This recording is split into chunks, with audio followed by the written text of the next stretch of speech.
Marzano TV Reacts. Hi guys, this is Marzano again. Samahan niyo guys, nagbuwa ng video reactions dito sa part 8, Jamaica malungkot, update sa nanay ni Jamaica. At please support guys, no? Syempre shoutout muna natin si Kalingap Alvin at supportahan natin si Kalingap Alvin.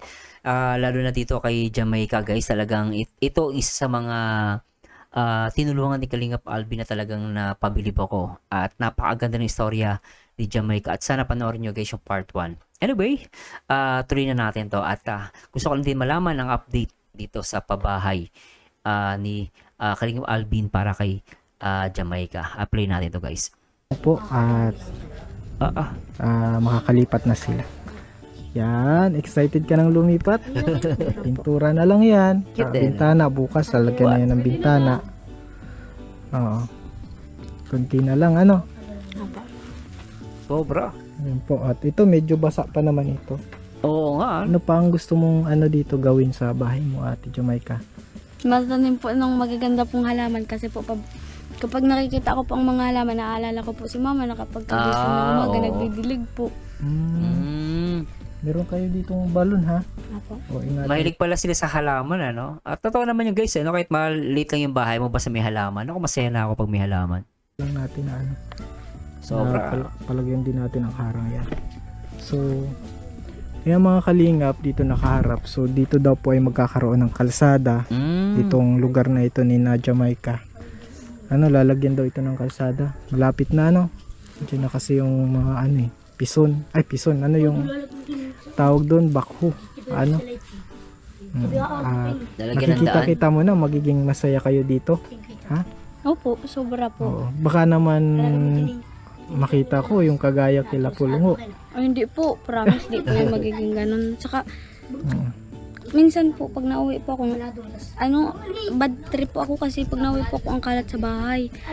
Pag nandiyan naman po ako, ayaw ko po nakikita ang kalat ng bahay. Kasi po si mama po, naalala ko pag makalat ang bahay, mabubunga nga. Natabad trip ka pag nagbunga nga din nanay niya, no? Parang nanay ko ganun din, pag makalat yung bahay. makalat. Opo. So, ikaw yung naglilinis. Galing Oo. Tapos pag ang mga kapatid ko po, pag inuutosan ko pong tulungan ako maglinis, pag di kapag di po nagsusunod, ginagawa ko na lang po. Pero pag si mama po noon, pag nag-uutos sa akin, pag di ko po sinusunod, ginagawa niya po. Kaya kung anong ginagawa po noon ni mama, ginagaya ko po ngayon. Okay, ano? Talagang malinis siya sa bahay si mama mo, ano? Opo. Galing Yan po mga kalingap. At napakabait naman, napakaswerte ni Ate Julie na magkaroon siya ng anak, nakagaya mo. Yan. Ito ay sky blue daw. Basta merong sky blue. Kami na ang bahala sa ibang color. Sky blue. Sky blue yung gagamitin nilang kulay. Okay rin, no? Po pala magiging kulay ng bahay ni na Ate Jamaica. Pwede.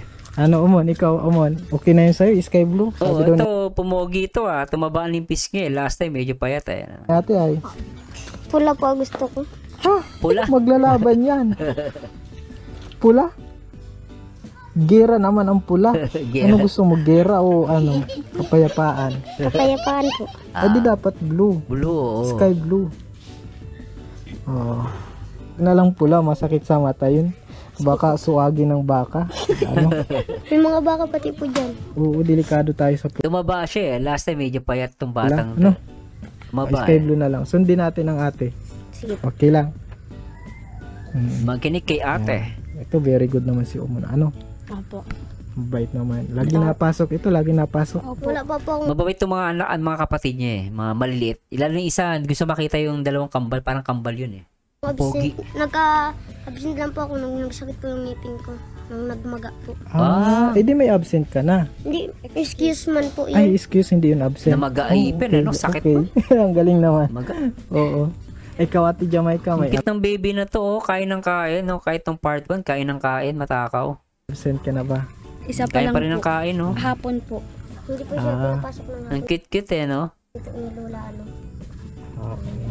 Ni Lola Ellen. Sobra, Okay lang. At least, dapat wala nang absent ha. Tuloy ang pag-aaral mo. Kasi wala man na pong rason para po mag-absent. Yun, walang Yan po rason mga kalingap para kasi nagpunta kami din sa school, nasa school nila Jamaica. nag-asta na po ako ng favor na baka matanong namin yung teacher about kung kamusta po sa pag-aaral si Jamaica. Okay naman daw.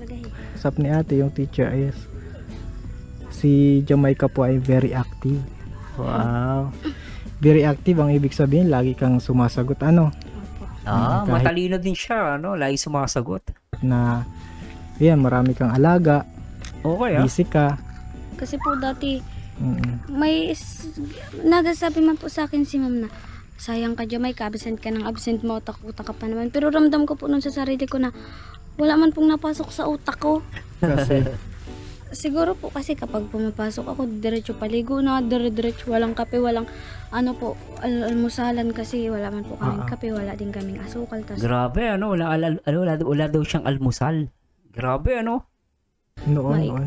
maigib pa po kami sa bundok para makapagpainit, malilit na po. Kaya di siya nakakapag-almusal kasi kung magkakape man siya, ang layo ng tubig. Mag-iigib pa sa bundok, sabi niya. Grabe, ano. Grabe yung kalagayan ni Jamaica. Kita nyo guys, no? Sana mapanood to ng mga kabataan. At dito guys, makikita nyo kung gaano sila kahirap, ano?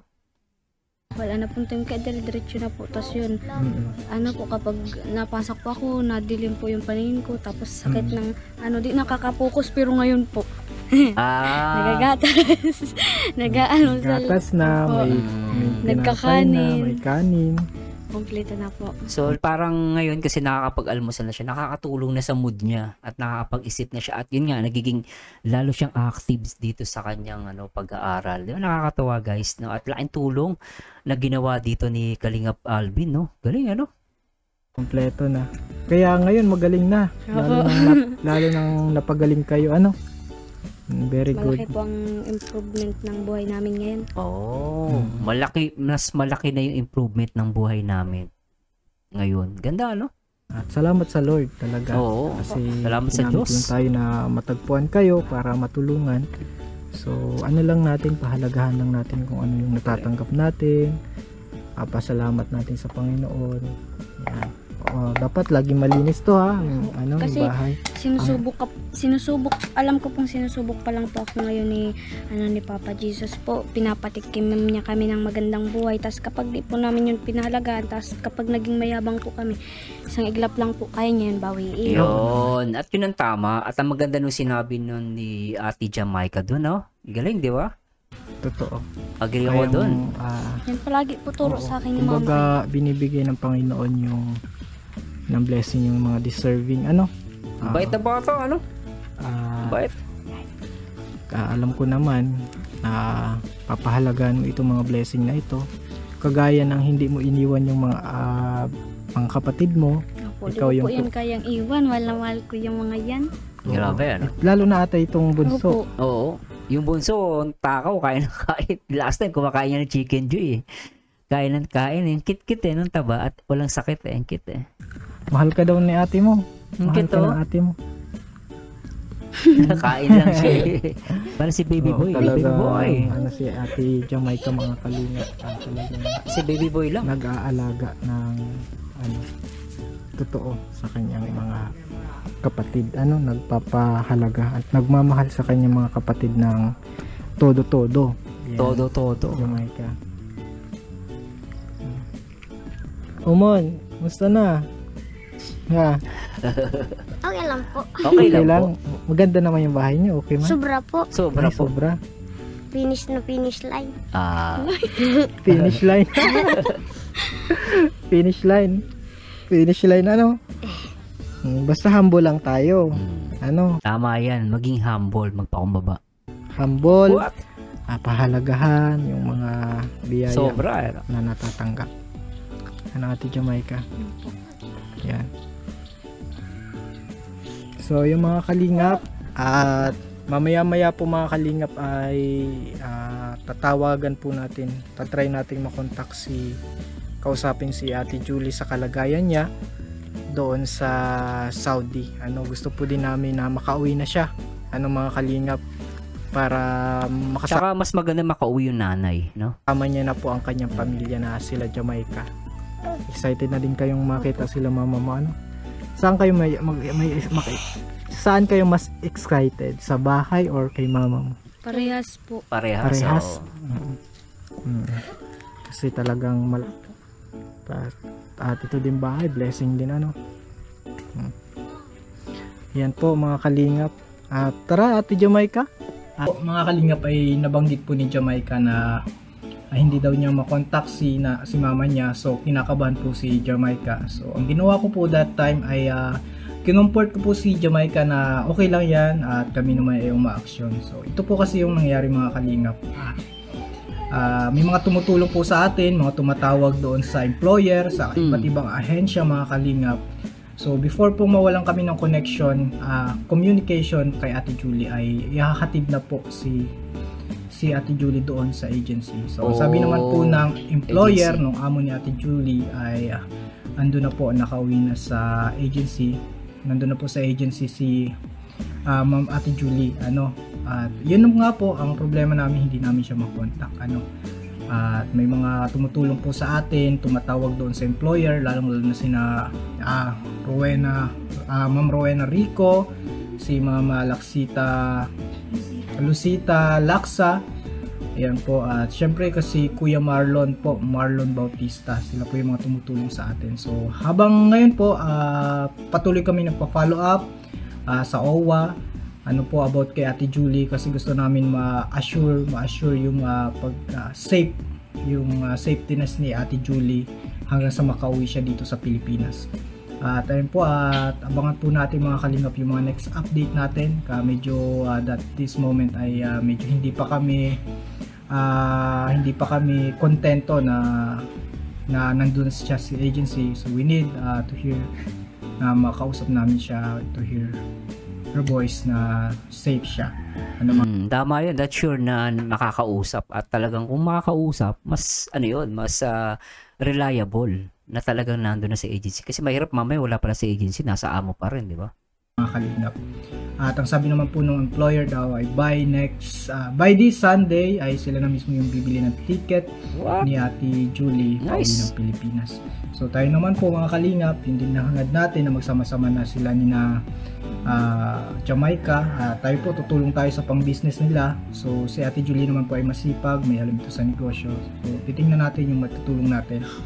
At I promise din po kay Ate Julie na tulong kami sa negosyo na pinaplano niya dito sa Pilipinas. But now on po, we need your prayers kasi hindi pa po namin nakakausap si Ate Julie.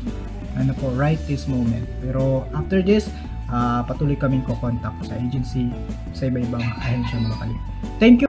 So yun, at puputulin ko na guys, no? At talaga namang I'm hoping na talagang magtuloy-tuloy itong pagtulong ni Kalingap Alvin, at sana makauwi nga yung nanay niya, no? At talaga napakabait na bata guys. Sana panoorin niyo po ng buo itong vlog ni Kalingap Alvin, no? Especially sa pagtulong kay Jamaica, no? Maraming salamat sa Diyos. At ako kasi guys, talaga na-inspired din ako sa batang to, sobra. At talagang kung mapapanood niyo yung part 1, talagang maaawa kayo, sobra. Talagang halos natutulog sila sa sahig, sa lupa, no? At yung bahay niya talagang grabe, isang ulan lang for sure basang-basa itong mga bata. At good thing natulungan ito ni Kalingap Alvin. At sana supportahan po natin si Kalingap Alvin. At syempre, no, panoorin po natin yung kanilang mga video. At syempre, don't skip ads. At para makatulong po tayo dito sa paglingap ni Kalingap Alvin kay Jamaica. Anyway guys, this Marzano again. Nasamahan nyo dito guys sa next video react. And to God be the glory guys. Bye-bye! Ikaw na lang ang katabi buong gabi. O pwede tayo